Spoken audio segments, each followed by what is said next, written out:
Ratusan pekerja dan pengusaha hiburan malam di DKI Jakarta kemarin berunjuk rasa di depan Balai Kota DKI Jakarta. Mereka menuntut agar Pemprov DKI segera memberi izin pembukaan tempat hiburan malam, mengingat mereka sudah tidak bekerja selama 4 bulan sejak pandemi COVID-19. Setelah ditemui oleh pihak pemerintah Provinsi DKI Jakarta, sejumlah poin akhirnya disepakati. Apa saja kesepakatan antara Pemprov DKI Jakarta dan para pengusaha, serta pekerja hiburan malam, dan bagaimana para pengusaha dan pekerja hiburan akan menjalankan kesepakatan tersebut. Lantas bagaimana DPRD DKI Jakarta menyikapi fenomena protes pengusaha dan pekerja hiburan yang terdampak COVID-19 ini? Ya, kita akan berbincang dengan sejumlah narasumber kami. Ada Ketua Umum Asosiasi Pengusaha Hiburan Jakarta, Hana Suryani, kemudian dengan Kepala Dinas Pariwisata dan Ekonomi Kreatif DKI Jakarta, Cucu Ahmad Kurnia, serta Ketua Komisi B DPRD DKI Jakarta, Abdul Aziz. Selamat petang, Pak Abdul Aziz, Pak Cucu, dan juga Mbak Hana. Selamat sore. Petang. Assalamualaikum warahmatullahi wabarakatuh. Waalaikumsalam warahmatullahi wabarakatuh. Ya, saya ingin ke Mbak Hana. Mbak Hana, tuntutannya apa saja, Mbak Hana?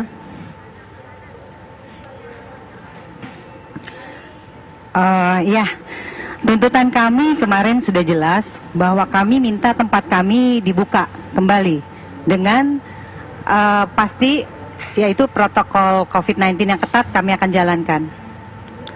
Baik, Mbak Hana bisa dijelaskan secara terperinci yang termasuk dalam asosiasi pekerja hiburan ini, apakah termasuk dengan pemandu karaoke juga di dalamnya, hiburan malam, atau seperti apa, Mbak Hana?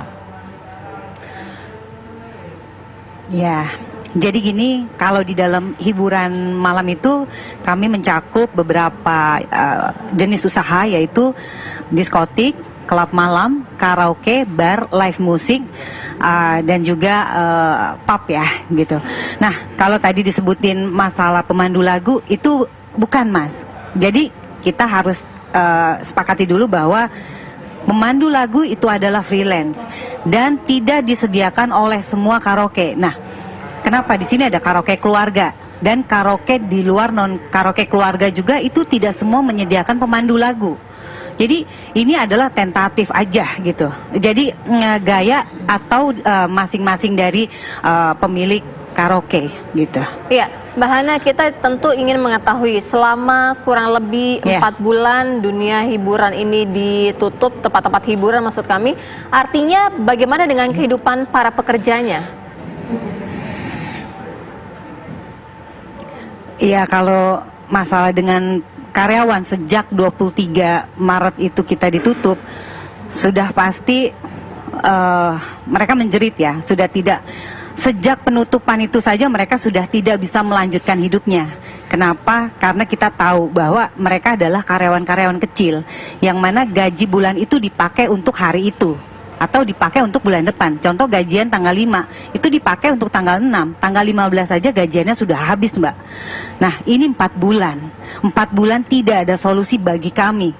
Tidak ada rangkulan, tidak ada perhatian sedikit pun dari Pemprov. Sementara kami adalah 19.000 karyawan yang mana kami selama ini penyumbang PAD terbesar ketiga di Pemprov ini. Tapi tidak ada perhatiannya buat kami. Gitu, Mbak. Oke, Pak Cucu Ahmad, tanggapannya Pak, itu keluh kesah dari Asosiasi Pengusaha Hiburan, Pak Cucu Ahmad. Oke, terima kasih Mas Andro. Jadi gini, kalau sebenarnya penutupan tempat hiburan ini juga kami mengalami kerugian, artinya tidak ada pajak masuk ya. Jadi tidak ada niat sama sekali kami untuk menutup itu, karena memang ini suatu keterpaksaan. Ya, karena melihat kondisi COVID yang begitu mengkhawatirkan, kami tentunya melakukan penghentian beberapa tempat yang memang dianggap sangat rawan untuk penyebaran COVID itu. Jadi kami sebenarnya sudah berdiskusi banyak juga sama teman-teman, sama Bu Hana termasuk untuk menyusun protokol COVID. Tapi kan memang untuk membuka sebuah operasi, terutama tempat hiburan yang sangat rawan ya untuk penyebaran virus COVID, karena di situ social distancingnya tidak terjaga, tempatnya biasa juga dalam ruangan. Kami harus juga mendapat persetujuan dari tim gugus COVID, bukan hanya di tingkat DKI, juga di tingkat nasional.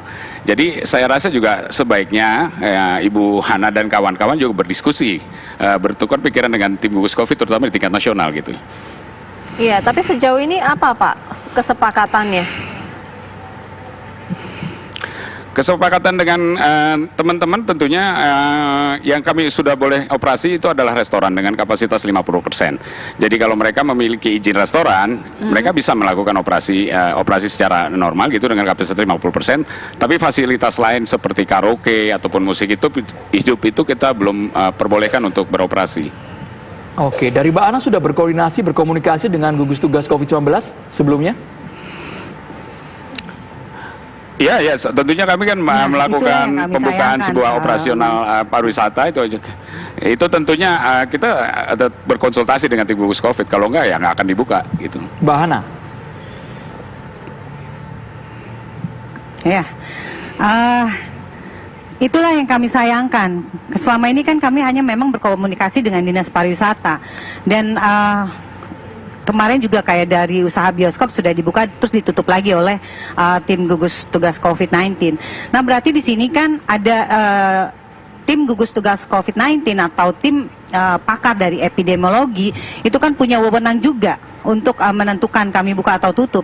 Nah ini kan mereka-mereka ini adalah pihak terkait. Mereka kan adalah Pemprov, bagian dari pemerintah. Nah kami ini adalah warga, pengusaha, yang mana seharusnya dari mereka itu harusnya merangkul kami.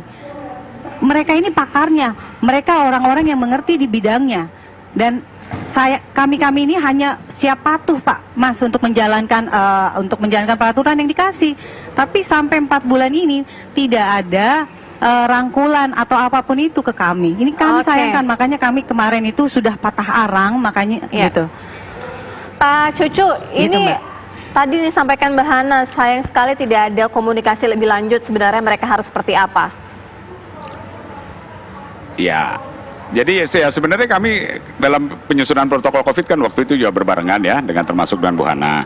Nah memang waktu itu protokol COVID yang disajikan itu belum kuat menurut tim gugus COVID gitu ya. Dan kami minta Bu Hana dan kawan-kawan untuk melakukan referensi lah. Misalnya dari luar negeri ataupun dari WHO yang hal-hal lain yang memang sudah mungkin mulai boleh beroperasi. Contohlah diskotik ya. Di negara mana sih yang udah beroperasi? Tolong deh kasih referensi ke kami gitu ya. Dan ini nggak pernah ada komunikasi balik ke kami hal-hal seperti ini. Jadi akhirnya stagnan. Kan tim gugus COVID juga kami maklumi kan banyak sekali yang memang harus dipikirkan oleh mereka gitu ya. Kami harap juga teman-teman bisa proaktif dan dengan demo ini ya makanya sama-sama kita bisa berkomunikasi ke depan dengan tim gugus COVID. Baik Pak Abdul Aziz dari Komisi B DPRD DKI Jakarta, bagaimana mencermati ini? Asosiasi Pengusaha Hiburan bahkan sudah unjuk rasa kemarin Pak. Iya. Ya kalau saya melihatnya begini, hiburan ini kan bisa kita bagi dua sebenarnya ya. Ada hiburan terbuka dan ada hiburan tertutup. Saya tidak setuju dengan penggunaan hiburan malam atau siang begitu ya. Tapi saya lebih setuju menggunakan hiburan terbuka atau tertutup. Memang kalau kita lihat referensi-referensi yang ada bahwa hiburan terbuka ini lebih kecil resikonya untuk penularan COVID-19. Sebaliknya dengan hiburan tertutup ya. Ini terlepas dari ini siang, malam, selama tempat hiburan itu sifatnya tertutup ya kan. Kemudian ada pengumpulan massa di sana dan juga dalam waktu yang lama begitu ya.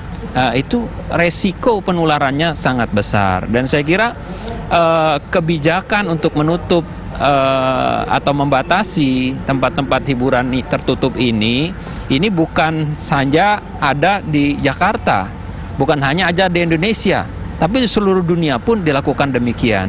Dan ini bukan tanpa referensi, ini ada referensinya, ada para ahli terlibat dalam kebijakan tersebut dan sebagainya.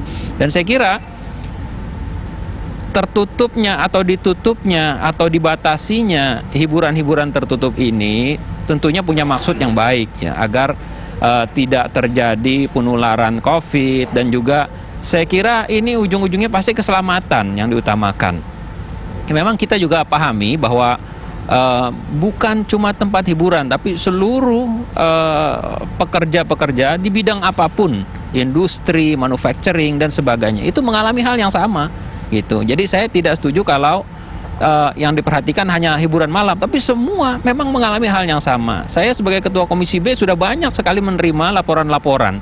Bahkan dari BUMD sekalipun ada yang dirumahkan ya. Itu BUMD, Badan Usaha Milik Daerah DKI Jakarta. Ada yang dirumahkan dan juga melaporkan kepada kami tentang prosesnya itu tanpa gaji dan sebagainya. Nah ini kenyataan yang sudah kita hadapi, yang ada di depan mata kita ya. Yang harus diperhatikan adalah bagaimana mencari alternatif-alternatif ya. Saya bertemu dengan beberapa pengusaha yang tadinya di garment nggak jalan, kemudian mereka memproduksi masker misalnya. Itu kan terobosan-terobosan yang luar biasa. Harusnya alternatif-alternatif inilah yang kita pikirkan bagaimana untuk bisa bertahan dalam kondisi seperti ini begitu. Saya kira itu bisa jadi sebuah referensi bagaimana rekan-rekan di hiburan malam ini mencari alternatif-alternatif bagaimana bisa bertahan di kondisi Covid ini. Karena kesulitan ini ada di semua pihak dari skala besar sampai skala yang kecil maupun mikro begitu. Oke, kalau tadi Pak Abdul Aziz mengatakan urgensi untuk segera dibuka tidak terlalu besar karena banyak akan berdampak dengan kekurangannya. Tapi ada alternatif yang perlu juga kita dengarkan nanti usai jeda. Tetaplah di Kabar Petang.